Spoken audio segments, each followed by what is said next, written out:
शेतकरी मित्रांनो नमस्कार. मे महिना संपत आला आहे. जून महिन्याची सुरुवात होणारच आहे. मिरची, टोमॅटो, वांगी, गोबी विविध प्रकारच्या भाजीपाल्याची तुम्ही आता लागवड करणारच असताल. तर शेतात लागवड केल्यानंतर रोपाचं चलन एकदम चांगलं राहावं, त्याच्यात मर-धड होऊ नये, यासाठी मी तुम्हाला सल्ला देऊ इच्छितो.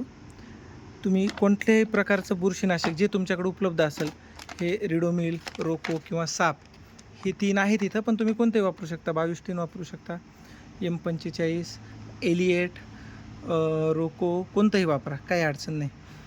त्याच्यानंतर ह्युमिक ॲसिड किंवा सीवीड हे किंवा अमिनो ॲसिड इसाबियांसारखे, आणि त्याच्यासोबत हे ॲक्ट्रा, थायमेथॅक्झॉन, आरेवा हे कंटेंट असावा. प्रोडक्ट कोणतंही असो, काही प्रॉब्लेम नाही. याची एक ड्रिंचिंग करायची.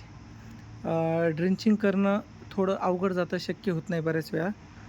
तर काय करायचं, एका टोपल्यात किंवा टपात घ्यायचं, त्यात थोडं 2 ग्राम प्रति लिटरनी बुरशीनाशक, अर्धा ग्राम प्रति लिटरनी थायमेथॅक्झॉन, 2 ते 3 मिली प्रति लिटरनुसार अमिनो ॲसिड आणि सीवीड घ्यायचं, आणि त्यात सगळे रोपं हे एकदा ट्रे पूर्ण बुडवून काढायचे, जे प्रो ट्रे असतात रोपांचे ते, आणि नंतरच शेतात लागवड करायची. याने तुम्हाला भरपूर फायदा जाणवेल. अशाच विविध सल्ल्यांसाठी सबस्क्राईब करा आणि संपर्कात राहा. धन्यवाद.